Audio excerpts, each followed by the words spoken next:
So, welcome to the pictures video, everybody, for Bad Blood 2024. I am Ross Tweddell, joined by Andrew Hodkinson, and statistically, the worst picture in the history of this illustrious series. Have we actually got statistics It's Fraser. on that? Thank you to Polly, who a few months ago, she always puts it together year on year. And you are the only guy in history who's never had one come true. Really? The only guy. I'm trying to think what ones I've been on and what ones I've You haven't been on many, pitched. granted. And you've got a hit ratio of 10 yeses from a possible 24.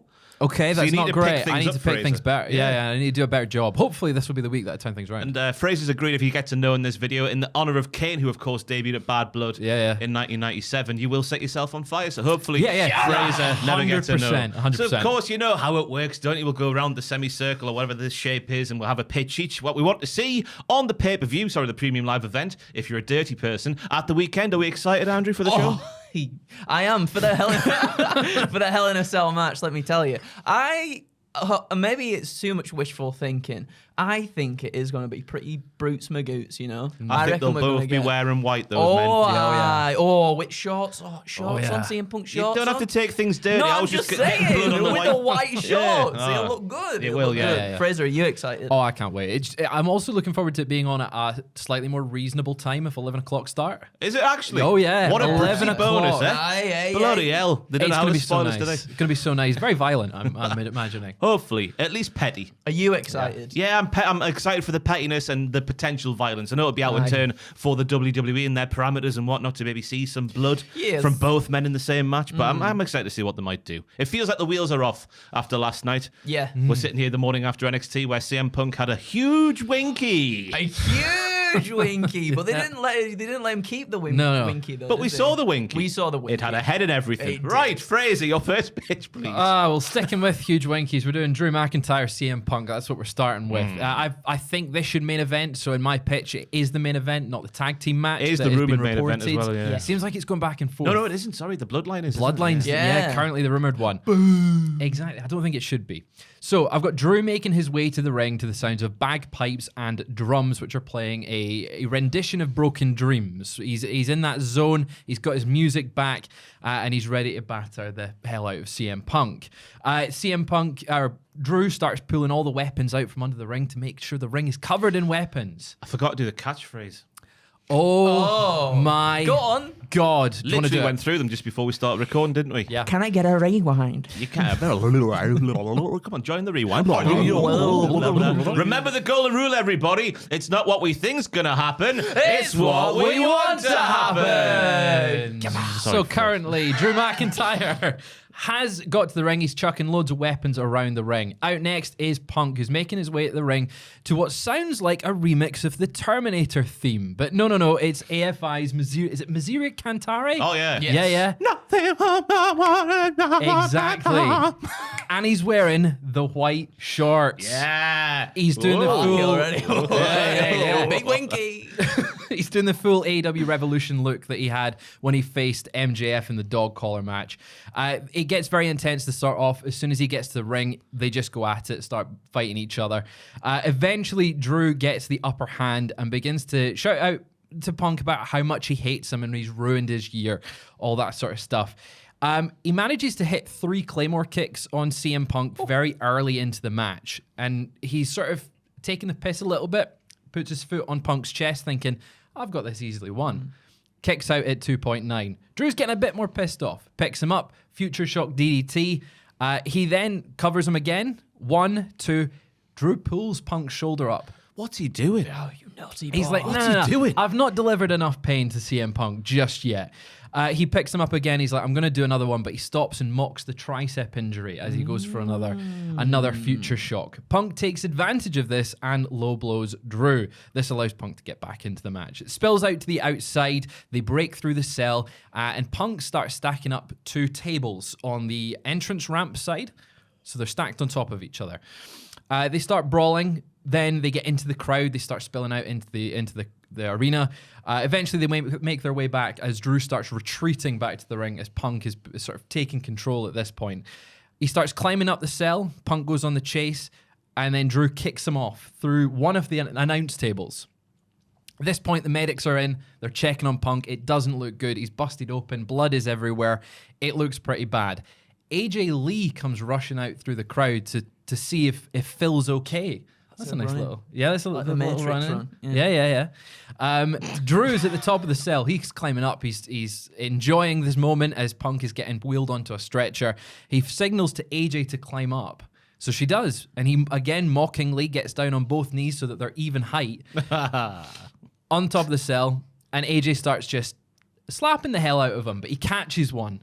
And at this point, Punk is getting wheeled away, notices this. You're a disgusting man if this is going where I think it's I'm going. scared. Punk gets up off the stretcher as he's being wheeled out. He goes up the cell. Only one person's getting thrown off. He gets the advantage. He saves AJ, throws Drew off the cell through the double tables.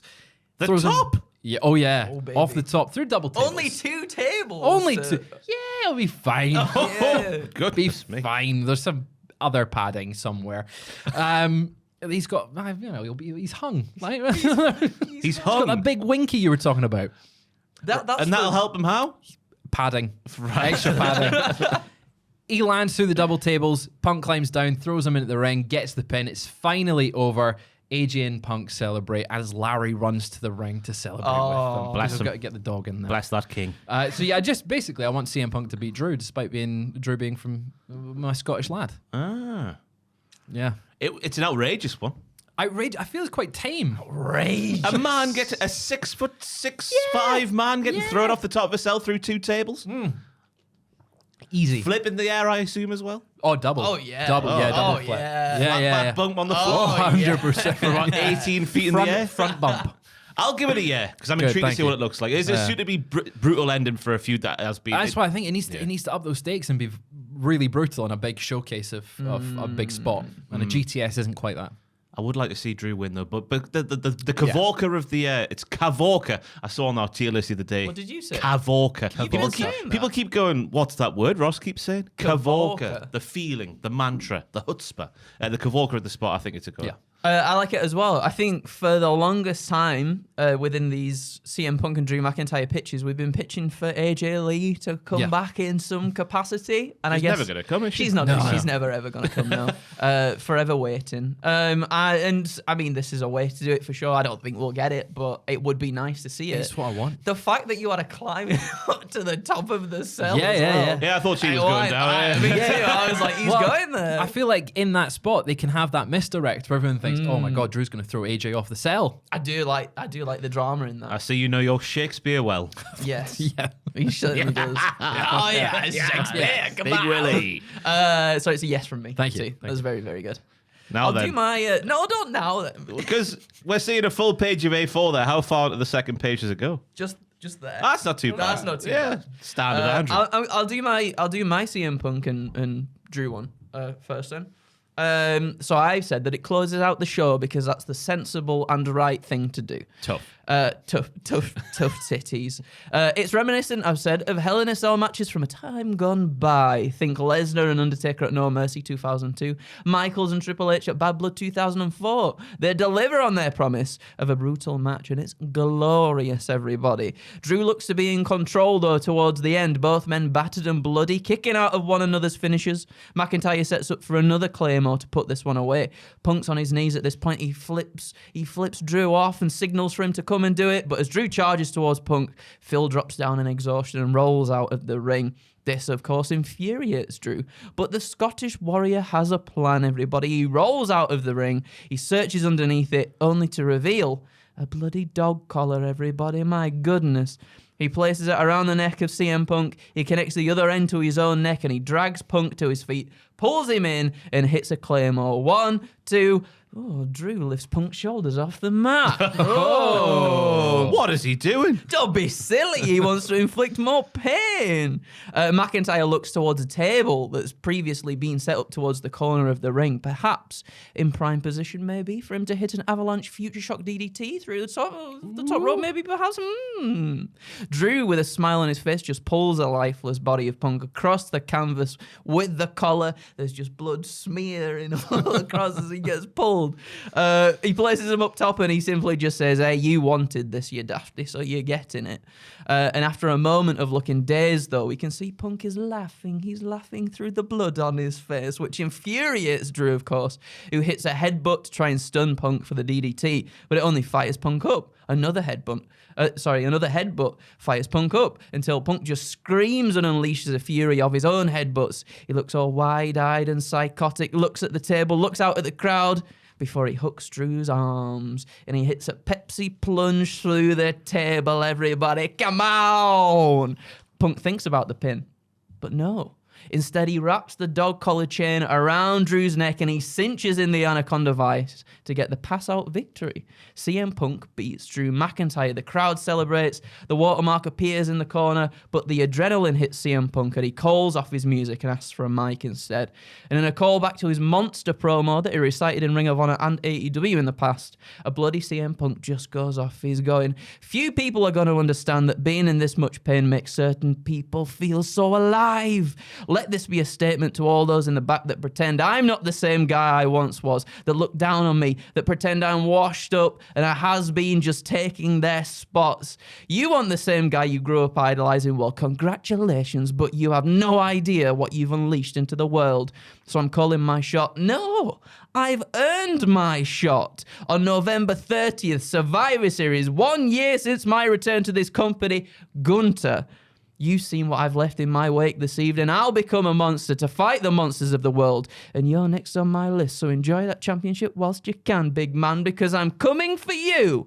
He drops the mic. However, whilst the hardcam is still tightly packed in on him, we fail to see the figure standing behind him, brandishing a steel chair. The chair connects with it across the back of CM Punk. Punk falls to his knees, and as the camera pans up, it's revealed to be Seth bloody Rollins, everybody. Seth just stares, seething at Punk, who is writhing in pain.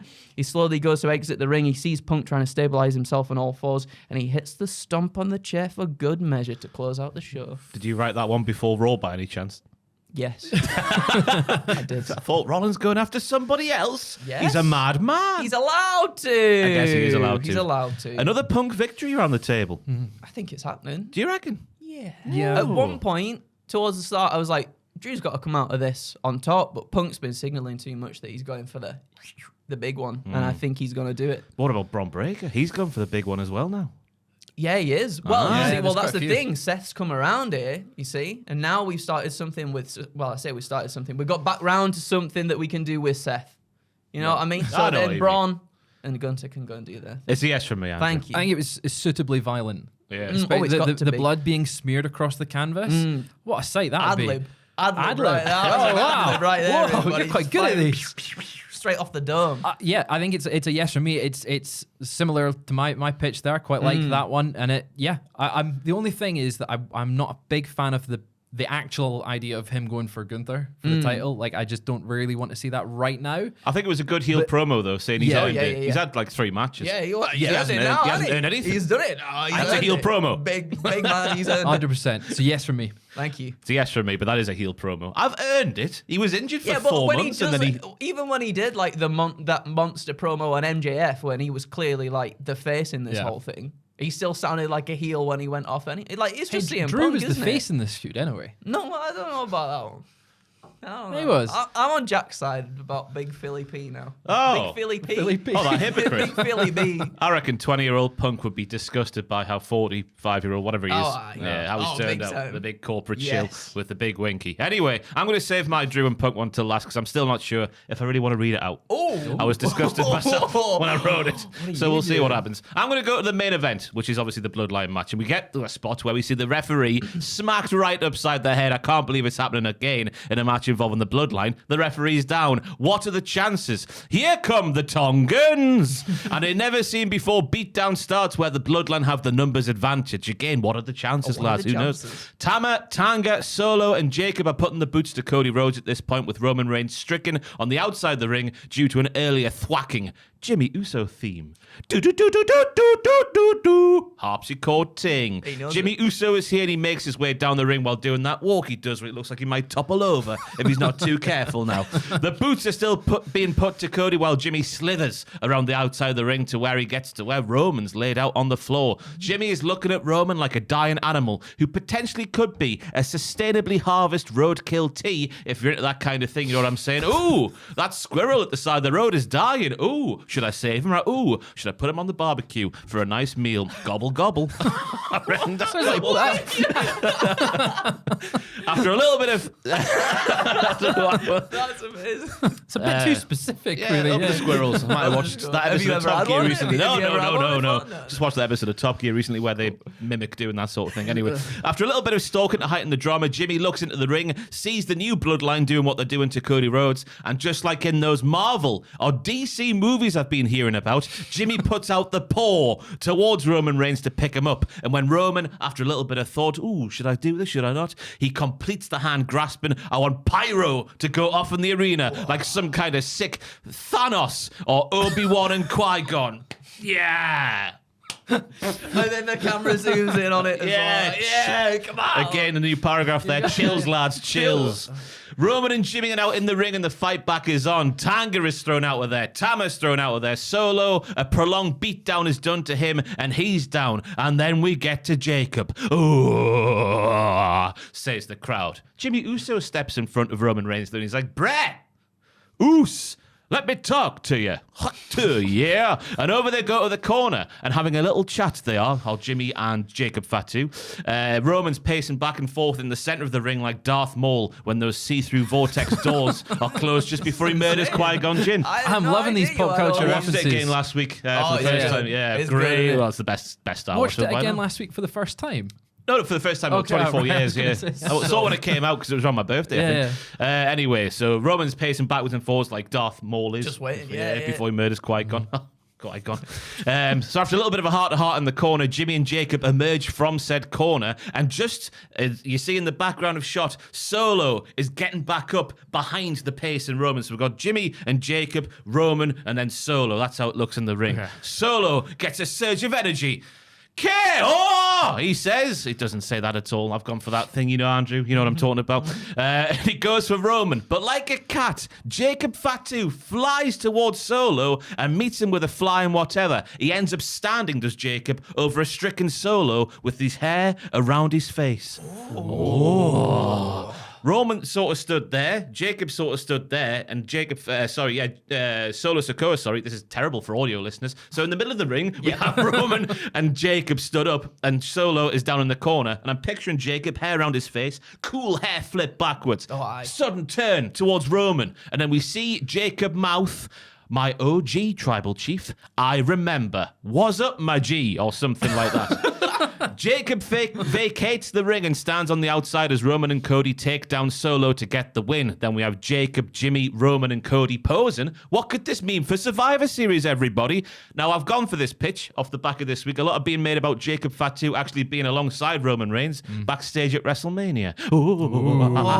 He had his hood up. He was trying to disguise his identity, but I reckon there's a little bit to play off there if we want to. Obviously, we still want to get to an eventual showdown between Jacob Fatu and Roman Reigns, so I think that's bare coin, that. Bare coin. But we can get there by going twisting directions and whatnot and having Jacob Fatu go against Solo Sikoa for the time being. I think it's a swerve, but a swerve that could work.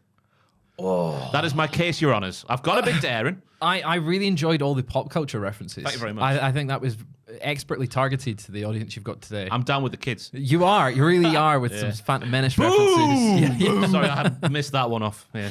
I really liked it. I think Jacob Fatu having a turn there, interesting. It's not what I'm expecting to happen at this point, but I like how it's done there.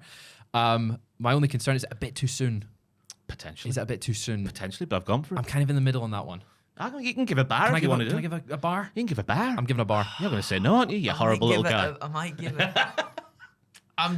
I'm struggling. I would like to see Jacob and Roman on the same side, but I fear that if Jacob was out of the Bloodline 2.0, they wouldn't really have much going for them. Yeah. But we got Tama. But you want to see them get thwacked, don't you? You've got Hikaloo in the wings. And yeah, but he's off to NXT though, isn't he? But is he? Well, but is he? That's true. But is he? So I worry a little bit. I worry a bit because I really do want that. I think I want that face-off between Roman and Jacob sooner rather than later. And I'd like to see that in War Games as well, I reckon. Oh, but at the same time, it's got good bits. It's a bar. I'll take a bar. It's a bar. I've got a half, 1 point out of 2. Yeah. Yeah, that's That's good. That's how all maths right. works. Yeah, well done. maths works. Star Wars isn't cool anymore. That's what I've learned from that pitch there. Yeah. No. Especially episode 1. Is. No. I think episode 1 is highly, more Is it- revered than it once was. Than it once was. Yeah, for yeah, sure. yeah. Even I was rolling my eyes at Jar Jar this time. Oh, yeah. So I can't imagine an actual Star Wars fan Saw it in the watching cinema Jar Jar again this time. recently. Yeah. It's not aged well, the Jar Jar stuff. Terrible, isn't it? Very Yeah. basic bitch Yeah. stuff. Very basic bitch Yeah. stuff. Getting his tongue caught. Oh, it's quite- that's quite funny, that, but yeah. That's pretty good. yeah, that's pretty good. Right. My second pitch. It's announced by Adam Pearce early in the night that Damian Priest versus Finn Balor will now have a special guest enforcer, but he's Oh. worried because they've not arrived at the building yet. So he's concerned that the person won't be there to enforce and stop the Judgment Day from getting involved. It comes to the match, and Priest is seen backstage walking to Gorilla, and Pearce once again has approached him and been like, "Look, they're going to be here. They're on their way. They're just running late." It's a pretty standard match up until the moment where Finn Balor, what appears to accidentally knock the referee out, but he's done it intentionally to get him out of the way. No. He motions to the back, and the Judgment Day come running out. It cuts backstage, and we see Rhea Ripley's been taken out by Liv Morgan, who retained her title earlier in the night. I know. Are you okay? Bloody yeah. So Rhea's out of it. She can't make her way down to assist Priest. Priest looks completely outnumbered as the Judgment Day beat him down with weapons and their finishers. Balor is perched on the top rope, ready to hit a coup de grace when Bad Bunny's music plays. Bum, bum, bum, bum, bum, bum, bum, bum. Shambhala. He comes out. That was one of them. He comes out, kendo stick in hand, takes out JD McDonough, takes out Carlito. Dom and Balor start retreating up the ramp. Dom walks backwards into Rhea Ripley, who is now back at ringside, ready to take him down. Hits him with a riptide on the ramp because he managed to escape earlier in the night when Liv retained the title. Bad Bunny's now the special guest enforcer. He's ready to help keep the Judgment Day at bay. The ref, though, is still unconscious. Finn Balor's taking advantage of this. Tries to hit a sneak attack on Priest, but gets caught with the South of Heaven. 1, 2. We're getting the visual pinfall here. Bad Bunny's trying to wake up the referee. Then rips off his own shirt, and it's a referee shirt. Slides in, 1, 2, kick out. Then Bad Bunny hits a Bunny Destroyer on Finn Balor. Then Priest gets the win there as Bad Bunny counts the pin. And then this is to set up at Crown Jewel, a 6-man tag. Bad Bunny, Priest, and Rhea versus Dom, Finn, and Liv. I see you've seen your wrestling before. Yes. That is some American professional wrestling involving Puerto Ricans. Absolutely. Yeah. It's a yes from me. It's a good time. But I was not expecting it to be Bad Bunny. I thought you were going to say the Undertaker comes in. The Undertaker? Yeah. I thought I was going to be stupid by saying Iron Mike Tyson, but you've done one worse. Why have I got one word? The Undertaker. At least Iron Mike's been a special enforcer before. What does Damian Priest get called? Bisexual Undertaker. Yeah. On air. That's canon, is it? Yes, it's canon. Who has called him Bisexual Undertaker on the air? You spent too much time on Twitter. What do you mean? It's Naughty Reddit websites. what?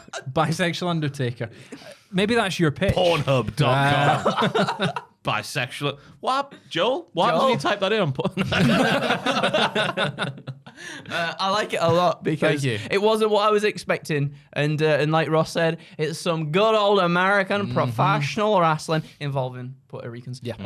And yeah, a six-person tag match as well. Oh, delightful. Yeah. Delightful. And I've missed Bad Bunny. He's a good lad, He's isn't he? good. He's I a like good him. lad. Yeah. What's he do? He's in the film, isn't he? He's in Happy Gilmore 2. Yes, because his Spider-Man film got cancelled. El good. Muerta. Was he going to be Spider-Man? No, he was going to be a luchador villain of Spider-Man in Sony's...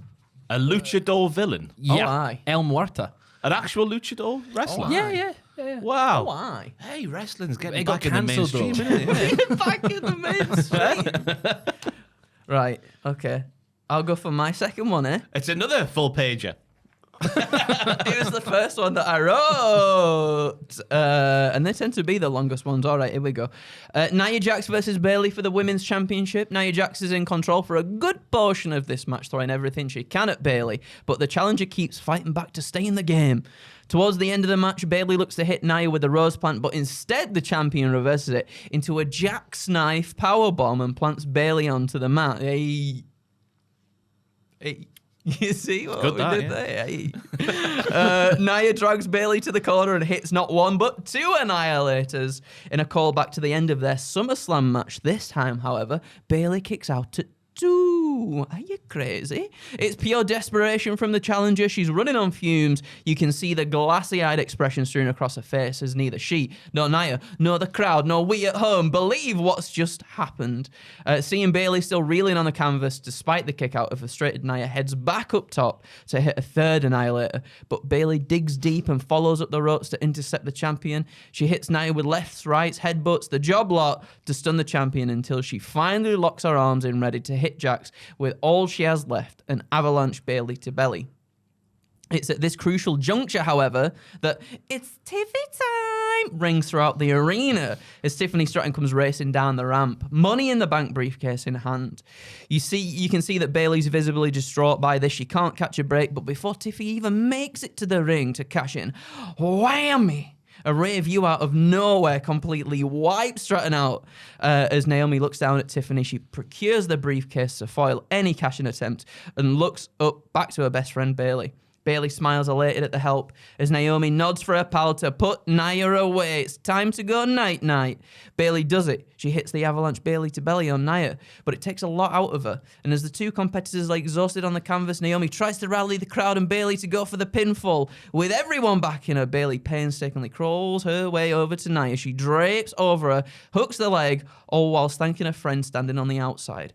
1, 2. Naomi's expression changes, everybody. Whoa, what's going to happen? Did you see that one coming? I bet you didn't. Whoa. She looks Bayley dead in the eyes as she places Nia's foot on the bottom rope. Oh dear, Bayley can't believe it.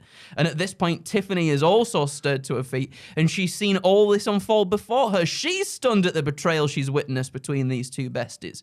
Naomi still has the Money in the Bank briefcase in her hand, and she slowly looks towards Stratton and just viciously strikes her with it continuously until a host of security rush out to the scene to break things up.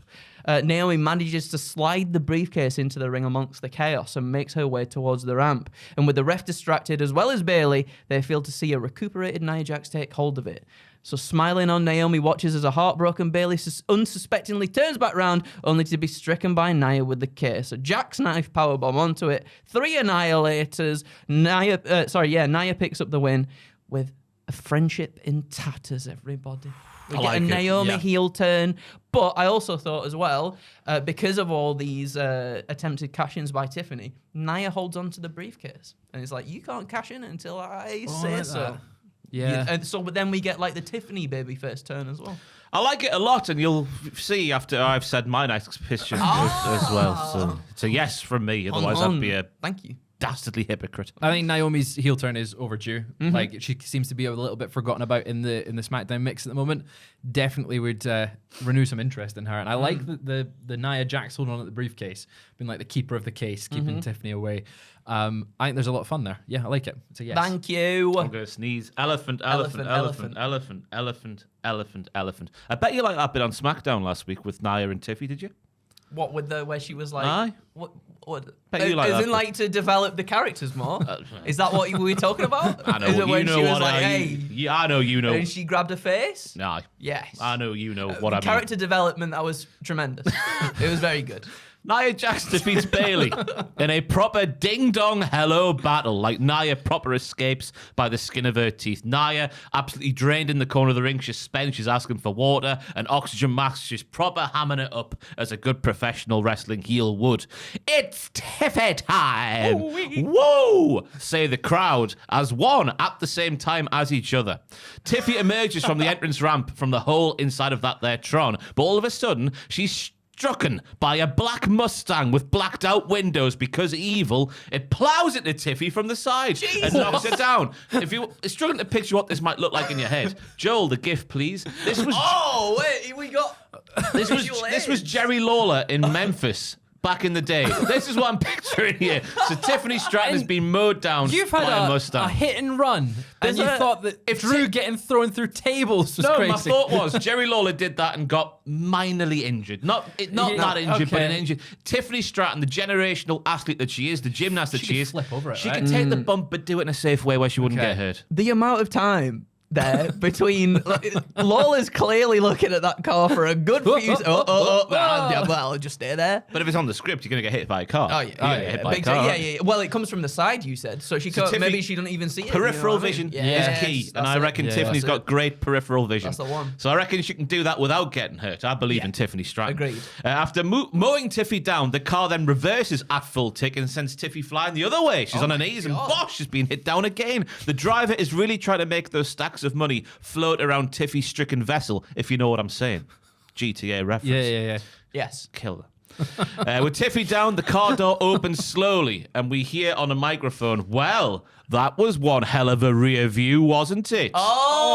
Oh my God. Out steps in a very dramatic fashion Naomi. Official double turn engage.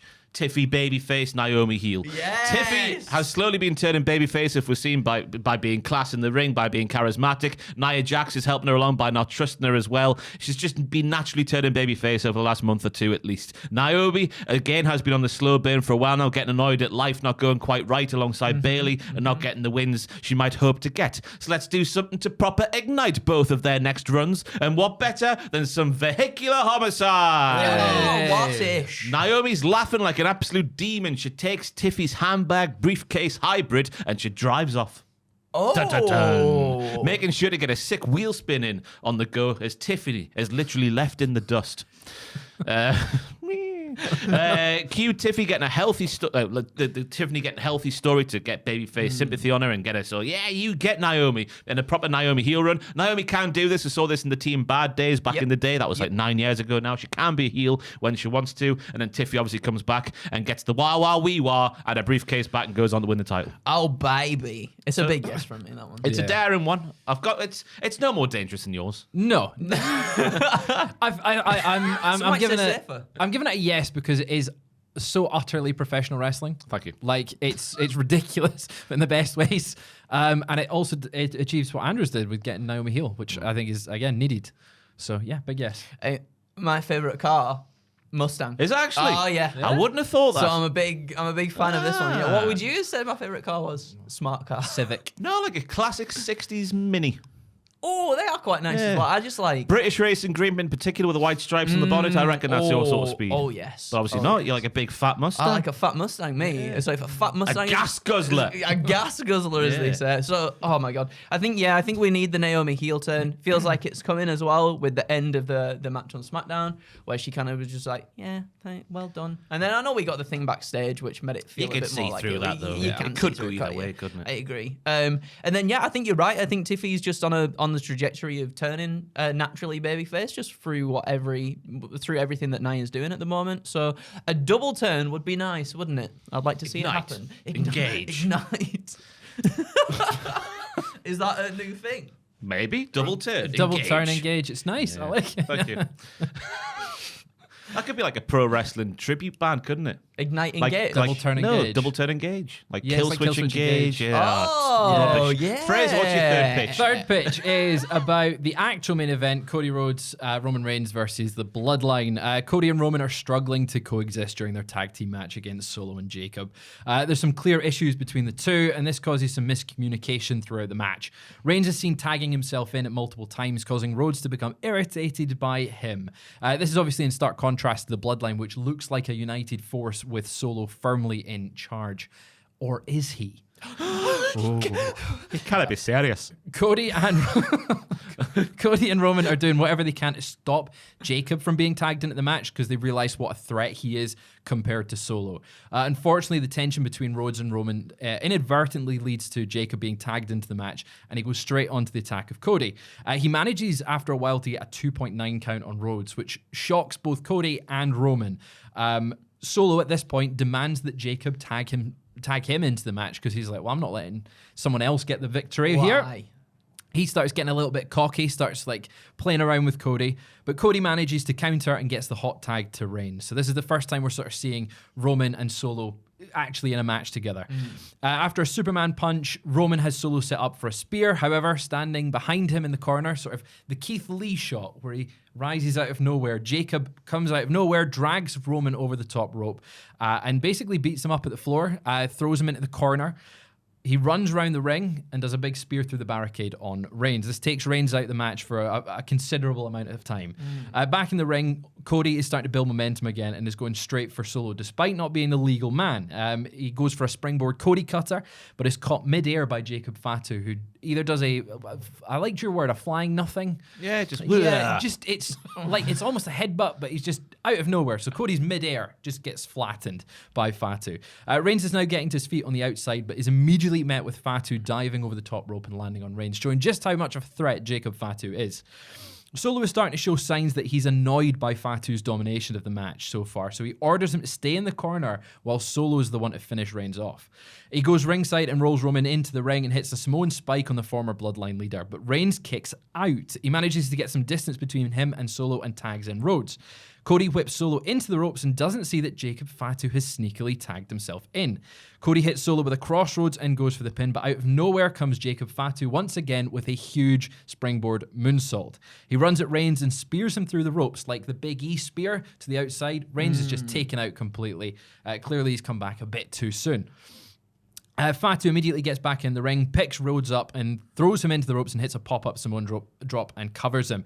Solo is sitting in the corner in disbelief as Jacob Fatu stares at Solo as he pins Cody Rhodes and gets the 3 count. As soon as the bell rings, Solo and the Bloodline celebrate with Solo throwing up the ones as Jacob Fatu stares down the back of the head of Solo, teasing a little bit of tension of where we're going next with them. Reigns is in disbelief, sort of sitting on the ramp like Cody did in the ring, or at Money in the Bank where he's at ringside, just like what's gone wrong. This is leading to him needing Paul Heyman back to sort of guide him because he's the wise man, of course. So it's sort of setting up Jacob as the next challenger to Cody. That's who is facing him at Crown Jewel in this scenario. Oh, baby. It's nice now, but I reckon I'll be annoyed when Cody beats Jacob Fatu. My thought process is that phrase. it's a DQ finish. On a pay-per-view. Wow. Oh yeah, Premium live event is in Crown Jewel. Oh, it's a yes from me though. I like the direction it goes. I like the direction it goes. Because I don't know how this match is actually going to go on the night because I can see obviously Cody and Reigns winning because it's Cody and Reigns, and I reckon Solo will want to get the pin somewhere, and that might be their downfall. But then at the same time, I guess Roman and Cody can they coexist? God, that question's never been asked in wrestling before. And also, I see Jacob also getting the pin on one of them that then puts the doubt in the minds of like, oh well, who is really the leader of the Bloodline 2.0? Who's pulling the strings? This, that, and the other. So I can't see which way it goes. But I like the direction that you've gone in there, and anything that makes Jacob look like a star is a big yes in my mind because I think he's the one that's going to come out of all of this just looking $1 million. In that scenario, I've not had him take a bump. Like he's not bumped at all. Yeah. Okay. It's a big yes from me. Thank you. It's a big yes from me. How long's this one then? Short. It's a short one. Obviously, this is the main event of Bad Blood. It's a surprise tag match with Jade Cargill and Bianca Belair. Oh, is that actually the main event? No, it's not. I was going to say, that'd be preposterous. So I've said yes. WWE Women's Tag Team Champions Jade Cargill, Bianca Belair, they're obviously hosting this weekend's Bad Blood show. Now, recently, right, everybody, get this, if you've not been on the lowdown with the radio shows recently, Hot 97 had Jade and I believe Bianca on their show. And this is only a Is that the one hosted by our favourite analyst? Analysis. Analyst. Peter Rosenberg. Oh, yeah. I just read the quote. I just read the quote in the article. So this was only a day or so ago. Jade was asked whether she and Belair knew who their opponents were when they were getting ready for their next match and this, that, and the other. To which Jade said, "It doesn't matter. We welcome it all. I told you. Whoever wants to come get it, we got it. We giving out work. Come apply. Listen, to be on stage with both of us, it's a privilege. We're out here giving open challenges. Whoever wants to come get it, you got to be qualified. We're not just anybody. We're giving you prime time TV. You got to be somebody. All right? Just bear that in mind, everybody, okay? Qualified, eh? Bear it in mind. Anyway, this is going to take such a... You'll think that this is a weird turn. Okay. Bear this in mind. Anyway, we head to the pre-show. When you say that on a ladies' pitch, I'm worried, Andrew. As we all know, you like to have them look at each other lovingly in the eyes. No, I don't lick know. their fingers and whatnot. I don't know. Anyway, we head to the pre-show, and backstage we catch a glimpse of CM Punk getting ready for his match later in the evening. As his best friend and frontman of the band Rancid, Lars Fredrickson, makes his way into shot. It'll make sense, all right? It doesn't right now. The two talk about Punk's upcoming match. Punk thanks him for being there for support when Adam Pearce appears. Punk apologizes to Pearce for the stress he's put the GM through over the last year, but doesn't apologize for what he's going to do to Drew McIntyre later. Pearce says he appreciates the gesture, but he's actually here to talk to Lars about a proposition he brought up. So Lars tells his friend he'll catch up with him later as the segment ends with both CM Punk and us as the audience members a little bit confused. Can I just say I've got an issue with that bit? Because Adam Pearce has let CM Punk off of several fines this year. Right. For interfering in matches. Well, Punk has apologized, but he's only paid one fine though. Yeah. Adam Pearce is like, management. look, I don't want to hear about it now. We can talk about it later. I'm here for our Lars, the big man Lars right here. So we cut to the beginning of the evening. Bianca and Jade introduce the show. They're happy to be hosting, but of course they're disappointed they aren't defending their tag team titles tonight. Not through want or lack of trying, but there isn't a team back there in that locker room that they haven't already beaten that hasn't already earned their shot. And out comes Adam Pearce, who tells Bianca and Jade they're right. There isn't a team they haven't already beaten in that locker room yet. That's already earned their shot. But what about a team from another locker room? That's when Knockouts Women's Tag Team Champions Spitfire, Danny Luna and Jody Threat, accompanied by Lars, because he's accompanied them in the past, and also I think he wrote their theme song too. Maybe he seems to write the theme tune, sing the theme tune. Out comes Lars with the Knockouts Women's Tag Team Champions. They make their way to the ring for an impromptu tag match. It's delightful, everybody. It lasts 2 minutes. Knockouts Jade Cargill wins. Knockouts Tag Team Champions and the WWE Women's Tag Team Champions. Lars is there. What a fantastic time. So we don't even get a live performance From Rancid? Yeah. No. Could he? No. No. No. You can pitch anything you want to. Yeah. And Lars Yeah, is you gonna don't wanna walk- hear Rancid. Lars is going to walk out there, is he? Yes. He did it Impact. I'm just right. He accompanied them to the ring at Impact. I believe that Spitfire had a match. I wrote this down. Are you ready? Spitfire had a match recently, I believe, with Kendall Gray and Carly Bright from NXT. You would know them No, because yeah, you it'll be are all Bright the on the NXT. night, yeah. Yes. That just made that up. And it was She's a cheerleader. It was a really good match, and I think it would just be something a little bit different. And It would be different. It would be different, right? But is it too predictable? How's that predict? You didn't know where that was Yeah. going. I mean, obviously after Lars appears, Adding Lars in there is the pretty match itself, the bit that matters. The Well, wrestling you might bit. be. Who It's could very- Lars be bringing? Ruby Soho? No, because she's pregnant. It's more predictable in the sense that they're 100% going to lose. Yeah, hope it's a she's still match. pregnant. It's a fun match. Why can't we just have fun, guys? And it's taken us over the 5-match limit on a pay-per-view.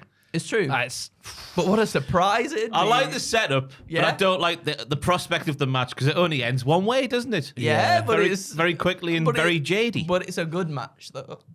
2 minutes. It's a good Great, match. great That 5-minute could match. lead to things down the line at Survivor Series, TNA versus WWE. They would never do that. They would never do that. I think it's solidly in the middle with a bar for me. I'll take I a like bar. parts of it. I'll take a bar. The match. I'll give you a bar as well. Give me a bar. I'll give you a bar as well. Thank you. Right. Both Drew McIntyre and CM Punk wear white for their Hell in a Cell match because they're getting married in a really tacky fashion, but also because they're going to be pissing blood, which is not very WWE, but we went through that earlier. The match warrants it. Drew comes out for the match with a Hessian sack. The sack is wiggling. Oh, no. With Punk already in the cage, Drew puts the Hessian sack under the ring, and the match gets going. I have a feeling I know what's in this. We get all the bells and whistles and blood that we're expecting from this one, with at one point in the match seeing Punk going wild with a belt while not a single turnbuckle is tagged, as it should have been for that strap match they had a little while ago.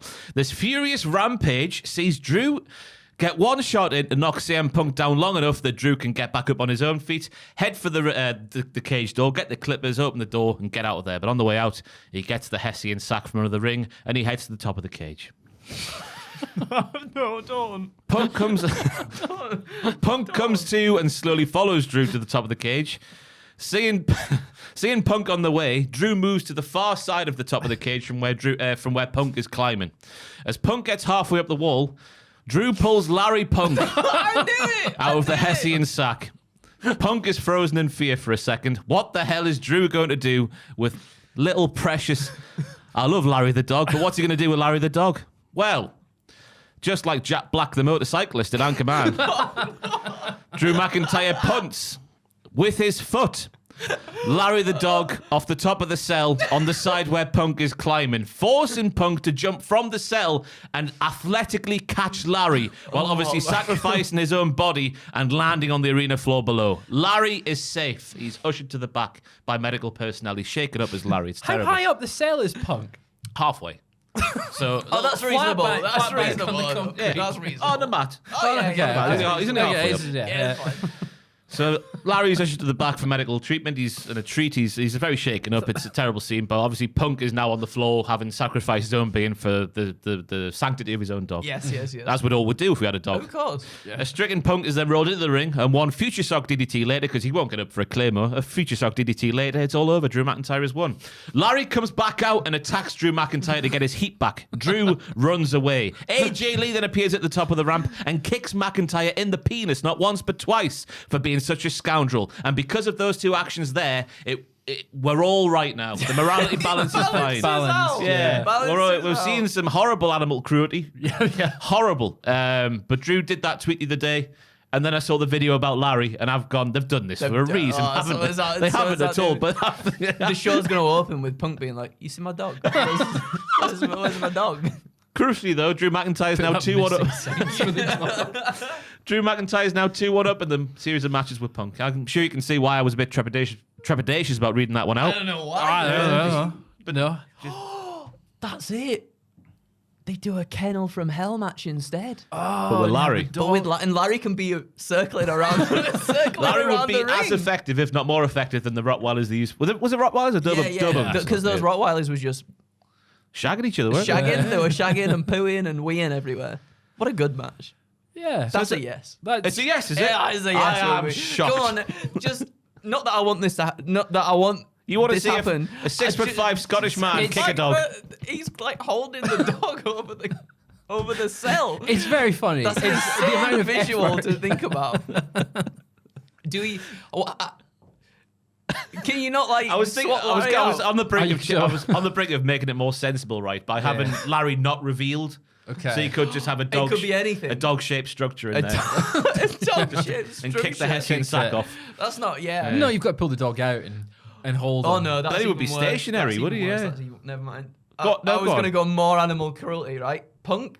Wait, no, because then it wouldn't make sense. Punk comes out with a Hessian sack, but it wouldn't work. It's Drew's wife. I was going to say it's Drew's cat. Yeah. Oh, his cat. His Yeah, cat. and Drew like. Never mind. That could be in the Never mind. Kennel of Hell match. Yes, Yeah, yes, yeah. yes. Just yes. let As the an cat in X-Man. with the dog, With the and then dog. Larry rips him apart. I think it's a yes for effort. I am shocked. I Why really are you am. shocked? I don't can't approve of the believe- dog being kicked. Well, Yeah, that's why. That's the worst. That is the worst bit for sure. But he's caught safely. You said as much. Yeah, he's Yeah. safe. He's safe. He He's gets trained. a huge blow, Okay. which a man of Larry's age might not be able to take, quite frankly. extra padding on the shoes Yeah. from Drew. It's Put him fine. through 2 tables, he'll be fine. Yeah. Yeah, yeah, that's better. Yeah. Yeah. Soften the landing. Yep. Let us know Tremendous. what you think of those pictures in the comments down below, and also let us know any pictures you have for Bad Blood 2024. The schedule this week.